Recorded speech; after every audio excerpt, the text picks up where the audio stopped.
ஏண்டா உங்க அப்பா வீட்டில் இருக்காரா? இல்ல. ஊருக்கு எங்கேயாவது போயிருக்காரா? என்னமோ தெரியல. சரிடா, உன் பிரச்சனை என்ன? நான் வரும்போது ஏதோ சொல்லிட்டு இருந்தேன். டாக்டர் இங்க செட்டில் ஆயிட்டாரா? அப்படி சொல்றது தப்பு இல்ல. அது இல்ல சித்தப்பா, நான் ரோட்ல போயிட்டு இருக்கும்போது கூப்பிட்டு வச்சு வலிஞ்சண்டை வாங்கிட்டு இருக்காரு. அதனாலதான் கோவம் வந்து அப்படி சொன்னேன்.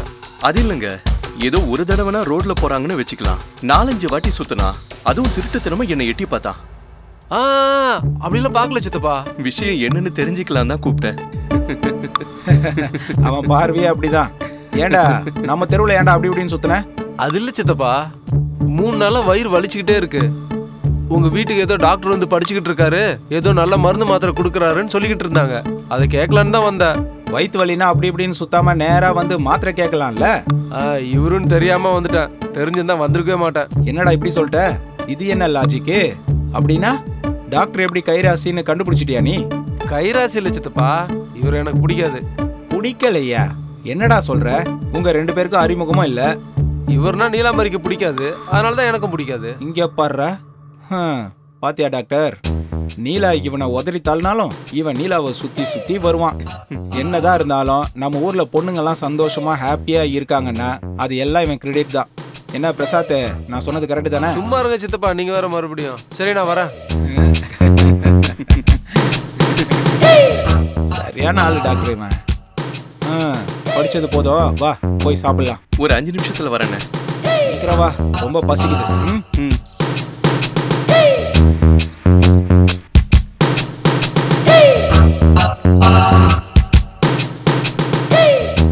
ஈவினிங் சினிமாக்கு போலாமா?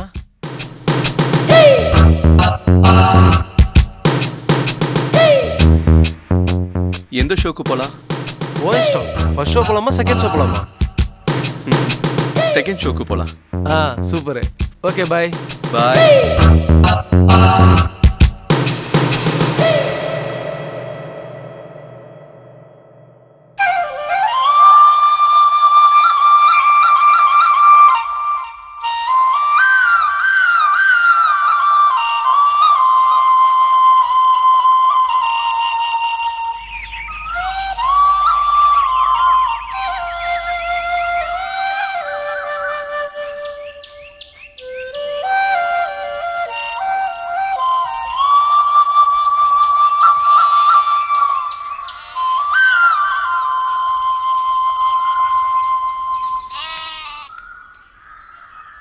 என்ன சவுண்ட் அது?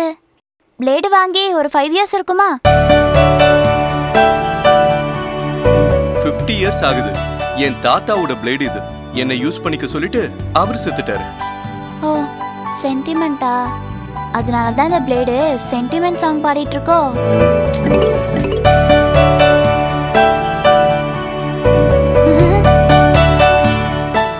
ஜோக் அடிக்கிறத விட்டு முதல்ல கணக்கு படி. ஸ்கூலுக்கு டைம் ஆகுது.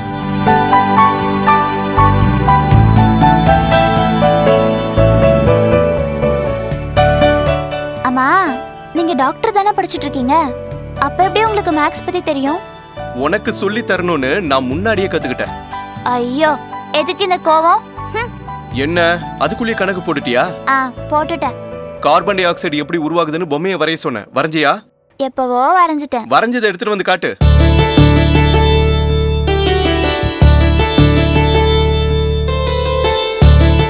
ஆமா, உங்களுக்கு ஏன் இவ்வளவு கோவம்? ஓஹோ, எங்க அண்ணி மேல இருக்க கோவத்தை என் மேல காட்டுறீங்களா? உங்க அண்ணி மேல எனக்கு என்ன கோவம்? அப்ப கோவம் இல்லையா? இருக்கா?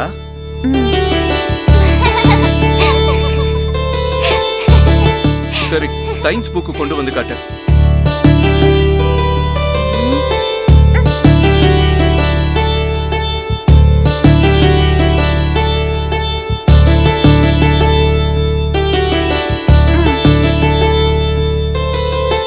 குட், நல்லா இருக்கு. ஓய், இது எதுக்கு எடுத்துட்டு வந்த? அங்க இருந்ததை எடுத்துட்டு வந்தேன். இதை நீங்க காலேஜ்ல கழுத்துல போட்டு சுத்திக்கிட்டே இருப்பீங்கல்ல? இது ரொம்ப அழகா இருக்கும், எனக்கு இது ரொம்ப பிடிக்கும். அப்ப நானும் டாக்டருக்கு படிக்கிறேன். எதுக்கு? இத கழுத்துல போட்டு சுத்துறதுக்கா? இல்ல இல்ல, நான் நிஜமா டாக்டருக்கு தான் படிக்க போறேன். நல்லா படிச்சா யார் வேணாலும் டாக்டர் ஆகலாம். முதல்ல நல்லா படி. படிக்கிறேன், நல்லா படிக்க போறேன். எனக்கு ஒரு சின்ன டவுட். கேளு. ஆனா நீங்க கோவப்படக்கூடாது. முதல்ல கேளுமா. டாக்டர் படிக்கிறவங்களுக்கு இவ்ளோ கஞ்சத்தனம் இருக்க கூடாது. பிளேடு கூட வாங்க முடியல, நீங்களா ஒரு டாக்டரா? நான் டாக்டருக்கு படிக்கணும்ன்றதுக்காக தான் இந்த கஞ்சம். உனக்கு சொன்னாலும் புரியாது. நீ முதல்ல ஸ்கூலுக்கு ரெடி ஆகு. போ. இங்க பாரு, அந்த ஸ்டெத்தோஸ்கோப் எங்க எடுத்தியோ அங்கேயே வச்சிரு. வைக்கிறேன். உங்களுக்கு மட்டும் தான் இருக்குமா? நானும் எங்க அப்பா கிட்ட சொல்லி வாங்குறேன்.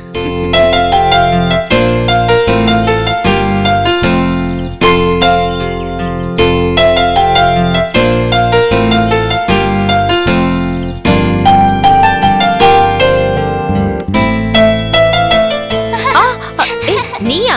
பள்ளி விழுந்துருச்சுன்னு பயந்தே போயிட்டேன்டி. அம்மா எப்படி திரும்புங்க, உங்க நெஞ்சு எப்படி துடிக்குதுன்னு நான் கேக்குறேன். என்னடி இது? இது வீணா போயிடும், அங்க போய் வை. ஐயோ வைக்கிறேன் இருங்க. அண்ணனும் அப்படிதான் சொல்றாங்க, நீங்களும் அப்படிதான் சொல்றீங்க. அம்மா அப்பா கிட்ட சொல்லி இதே மாதிரி எனக்கும் வாங்கி தர சொல்றீங்களா? அப்பா எதுக்கு, நானே வாங்கி தரேன் எக்ஸிபிஷன்ல. எனக்கு விளையாட்டு பொம்மை வேணாம், உண்மையானது வேணும். ஐயோ, உண்மையானதே வாங்கி தரேன்டி. இத அங்க வச்சிட்டு வந்துரு, ஸ்கூலுக்கு டைம் ஆகுது.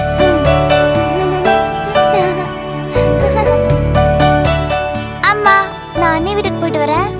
என்னடி இது, ஸ்கூலுக்கு கிளம்பாம அண்ணி வீட்டுக்கு போறேன்ற? ஸ்கூல் இல்லையே. யார் சொன்னது? அதுக்குள்ள ஸ்கூலுக்கு போயிட்டு வந்துட்டியா? ஸ்ரீஷா நேர்ல வந்து சொல்லிட்டு போனா ஸ்கூல் இல்லைன்னு. சரி நான் இப்ப அண்ணியோட வீட்டுக்கு போயிட்டு வரேன். சத்யா, ஏய் சத்யா. ஐயோ என்னம்மா? இந்த ட்ரெஸ்ஸ ஸ்கூலுக்கு போகும்போது போட்டுட்டு போ. வேற ட்ரெஸ் போட்டுட்டு அண்ணி வீட்டுக்கு போயிட்டு வா. சொல்றது புரியுதா உனக்கு? போ.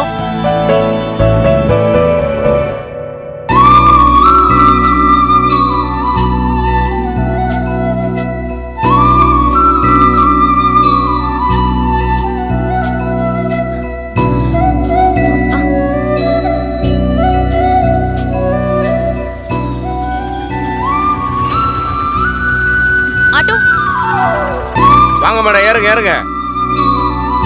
என்ன டாக்டர் சார், சென்னை பஸ் ஏறலையா? ஹலோ, உங்களை தான் போலாம்.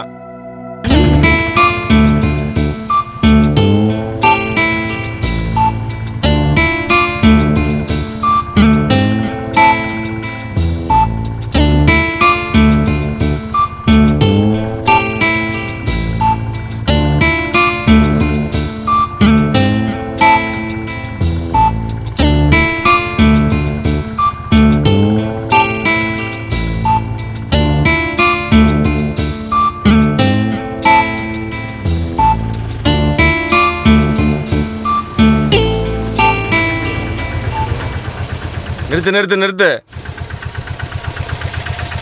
இறங்க.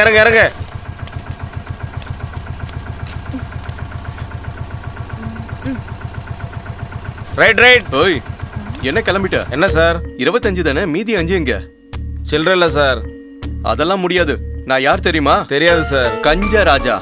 நேத்து 5 ரூபா, இன்னைக்கு 5 ரூபா, மொத்தத்தையும் கொடுத்துட்டு கிளம்பு. மேடம், உங்ககிட்ட சேஞ்ச் இருந்தா கொடுத்துருங்க மேடம், அப்புறமா தரேன். இந்தா போலாம். என்னதான் இருந்தாலும் முன்னோர்கள் யாரும் சொன்னாங்களாம், உன் வலது கையை காட்டி என் இடது கையை வைக்கிறேன்னு. அந்த மாதிரி இருக்கு.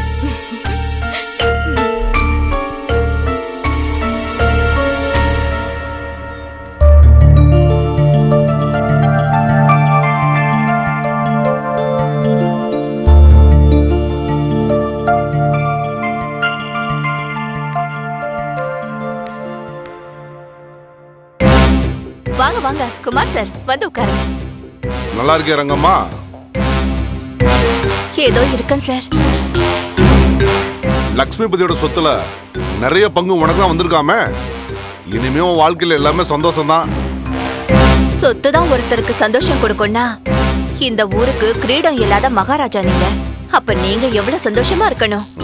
அது அப்படிதான். சொத்து இருக்கவங்களா சந்தோஷமா இருக்கான்னு சொல்ல முடியல ரங்கம்மா. நல்ல வார்த்தை சொன்னீங்க. வாழ்க்கைன்னு ஒண்ணு இருந்தா துக்கம் சந்தோஷம் ரெண்டுமே இருக்கணும். சரி, அந்த விஷயத்த ஓரமா வைங்க. உங்களால எனக்கு ஒரு உதவி ஆகணும். 4 பரம்பரையா இந்த ஊருக்காகவே உழைக்கிற வம்சம் எங்களுது. மக்கள் சேவைக்கு முதலிடம் கொடுப்போம். என்னன்னு சொல்லுங்க. அது ஒண்ணும் இல்ல குமார் சார். என்னோட பையன் ஒரு பொண்ணை காதலிச்சான். வயசு பசங்களுக்கு இதெல்லாம் சகஜம்தான். காதலிச்சான். அவன் காதலிக்கிற அந்த பொண்ணு கூட இவனுக்கு எப்படியாவது கல்யாணம் பண்ணி வைக்கணும். அதுக்குள்ள என்ன அவசரம்? அவனுக்கு என்ன கல்யாண வயசு வரலையே? அவசரம் தாங்க, ஏன்னா சூழ்நிலை அப்படி இருக்கு. சரி சொல்லுங்க. அவன் காதலிக்கிற அந்த பொண்ணு கூட நீங்க தான் எப்படியாவது கல்யாணம் பண்ணி வைக்கணும். கல்யாணம் பண்ணி வைக்க எங்களுக்கு கல்யாண மந்திரம் வராத. கல்யாண மந்திரம் தெரியலனாலும் மாயம் பண்றதுல நீங்க பெரிய ஆளுதான். இந்த ஊருக்கே பெரிய பிரசிடென்ட். உங்களால முடியாததா என்ன? என்ன முருங்கை மரத்து மேல ஏறி விடுறீங்க? முதல்ல விஷயத்த சொல்லுங்க. நீங்க ஆலமரம் மாதிரி 10 பேருக்கு நிழல கொடுக்க முடியும். இந்த ஊருக்கும் சரி, சுத்தி இருக்கிற 10 ஊருக்கும் சரி. உங்க வார்த்தைக்கு மறு பேச்சு இல்ல. நீ இந்த அளவுக்கு பாராட்டுறனா விஷயம் பெரிய விஷயம்தான். யார் அந்த பொண்ணு? லட்சுமிபதியோட பொண்ணு. லட்சுமிபதி பொண்ணா? உறவு சேராத. ஏன் சேராத? எல்லாம் நல்லபடியா சேரும். உனக்கு இதுல சம்பந்தம்னா அதுல என்ன அப்செக்ஷன் இருக்கு? சரி, நீ உன் வீட்டுல போய் பொண்ணு கேட்டியா? கேட்டதோட அவமானப்பட்டதும் சேர்ந்து முடிஞ்சுது. பிரச்சனை ரொம்ப பெருசாச்சு. அதனால நீங்க தான் உங்க தந்திரத்தை உபயோகப்படுத்தி அந்த பொண்ணை எப்படியாச்சும் எனக்கு மருமகளாக்கணும். நீலாம்பரி புத்திசாலி, ரொம்ப அறிவுள்ள பொண்ணு. உங்க பையன் ரோட்ல சும்மா விட்டே சுத்திட்டு இருக்க பையன். நிறைய முறை போலீஸ் பிடிச்சி அடிச்சிருக்காங்க. அவங்க 2 பேருக்கும் ஜோடி எப்படி பொருந்துறாங்கம்மா?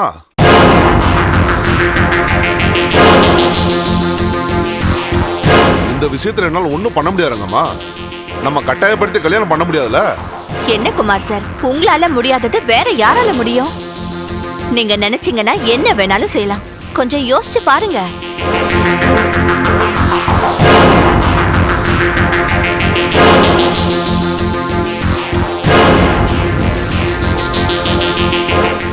சரி, ஒரே ஒரு ஐடியா இருக்கு. என்ன அது? எப்படியாச்சு உங்க பையனை அவளோட நட்பா இருக்க சொல்லி அவங்க 2 பேரும் தப்பு பண்றதா நம்ம நம்ப வச்சுட்டா ஊரை கூட்டி நம்ம ஜாம்னு கல்யாணத்தை நடக்க வச்சிடலாம். இது ரொம்ப கஷ்டமாச்சே குமார் சார்.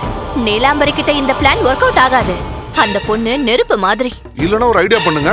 2 பேரும் ஜோடியா சேர்ந்து நேரங்கட்ட நேரத்துல ஸ்கூல்லயோ கோயில்லயோ மாட்டிக்க சொல்லுங்க. அப்ப ஊருக்காரங்களா சேர்ந்து ஒரு முடிவு எடுப்பாங்க. அவங்க 2 பேருக்கும் கல்யாணம் பண்ணி வைக்கிற மாதிரி முடிவு சொல்லுவோம். இந்த யோசனை நல்லா இருக்கு. நீலாம்பரி கிட்ட போய் சொல்லி அவளை ஒரு இடத்துக்கு வர வச்சிடுவோம். இதனாலதான் நீங்க அரசியல்ல பெரிய ஆளா இருக்கீங்க. இந்த தீர்ப்பு சொல்லும் போது ஊர் பெரியவங்க எல்லாம் நான் சொல்றதுக்கு எல்லாமே தலையாட்டுவாங்க. ஆனா 2 பேர் சொல்ல மாட்டாங்க. யார் அவங்க? வேற யாரு? சோமராஜும் அந்த தாத்தாவும் தான். அவங்கள பத்தி நீங்க ஒண்ணும் கவலைப்பட வேணாம். உங்க எல்லாரையும் சேர்த்து வைக்க வேண்டிய பொறுப்பு என்னோடது. கூட்டணி சேர்ந்தா தானே பலமே. ஒத்துமையா இருந்தா எதை வேணாலும் சாதிக்கலாம். வாங்க. வணக்கம் குமார் சார். வணக்கம். நல்லா இருக்கீங்களா? அப்படின்னா 2 பேரும் உள்ளதா இருக்கீங்களா?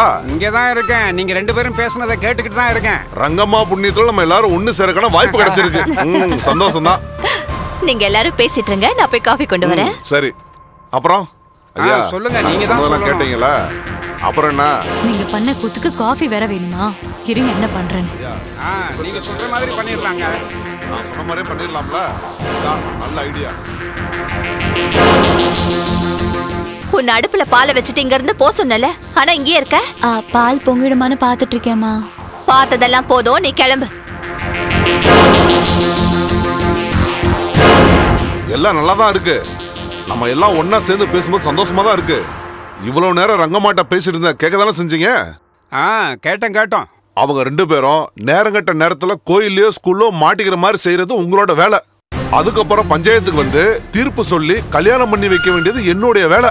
சபாஷ், நீங்க சொன்ன வார்த்தைக்கு மறுப்பே இல்லை. உங்க முடிவு தான் எங்க முடிவும். இதுக்கு நாங்க தலை வணங்குறோம் குமார் சார். வேற என்ன, பஞ்சாயத்து இங்கே நடந்த மாதிரி தான். ஆனா அவங்க 2 பேரும் மாட்டிக்க வேண்டிய பொறுப்பு உங்களுது. அந்த ஏற்பாட்டை இவர் பாத்துக்க போறாரு. நீங்க எது பண்ணாலும் திறமையா பண்ணுவீங்கன்னு எனக்கு தெரியும். நீங்க எதுவும் தப்பா நினைச்சுக்காதீங்க குமார் சார். பால் திரிஞ்சு போச்சு. பரவாயில்ல, இப்பதான் நான் வீட்டுல சாப்பிட்டு வந்தேன். அதுக்கு என்ன இருக்கு இப்ப? இந்த நல்ல நாள்ல என்னோட பையன் சேஷு உங்களுக்காக பார்ட்டி அரேஞ்ச் பண்ணிருக்கான். நீங்க எல்லாரும் கண்டிப்பா அங்க வரணும். ஓ, அந்த ஏற்பாடுலாம் பண்ணிருக்கீங்களா? சரி, பார்ட்டில மீட் பண்ணலாம். நான் வரேன். வரையா? நல்லதையா. ரங்கம்மா, நாங்க கூட போயிட்டு வர்றோம். சரியா போலாம்.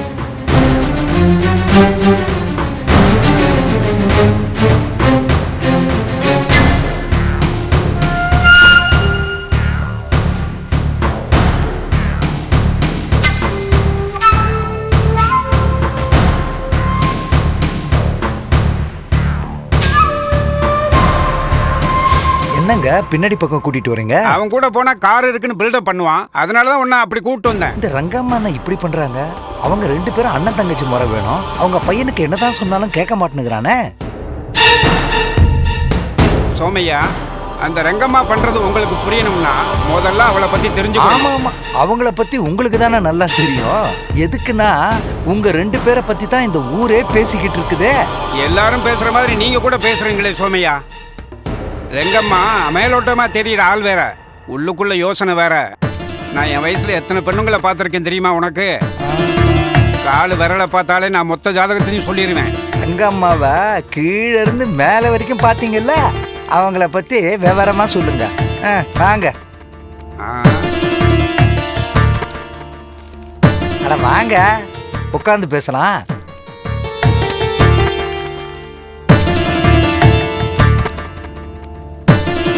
அந்த ரங்கம்மாவுக்கு பணப்பைத்தியமே தவிர வேற தப்பான காரியத்துக்கு இன்ட்ரெஸ்ட் இல்லை. நமக்குள்ளேயே இருக்கட்டும், வேற யாருக்கும் சொல்ல வேணாம். நான் கூட ட்ரை பண்ணேன், ஒன்னத்துக்கும் வேலைக்கு ஆகலை.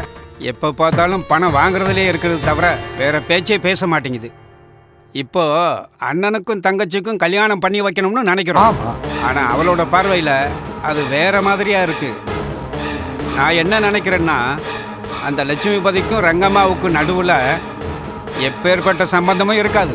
அப்படியா சொல்றீங்க? அவங்க பெட்ரூம்ல போய் நேரா பார்த்த மாதிரியே பேசுறீங்க. சரி, அவங்க நினப்பு அவங்களுக்கு. ரங்கம்மாவோட இருக்கிற வரைக்கும் அவளை பற்றி தெரிஞ்சுக்கிட்ட விஷயம் இதுதான்.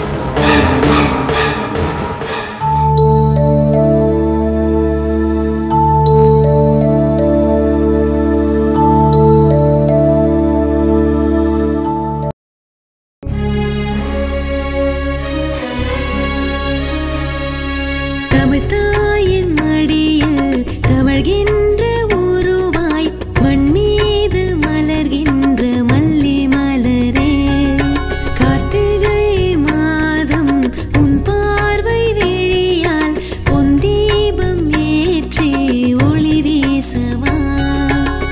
உன் மெல்லச் சிரிப்பு பொன்முத்துச் சரங்கள், உன் வார்த்தை நளினம் சிங்கார ஸ்வரங்கள். நீ அல்லவா பொன் தேவதை, உன்னை சேரட்டும்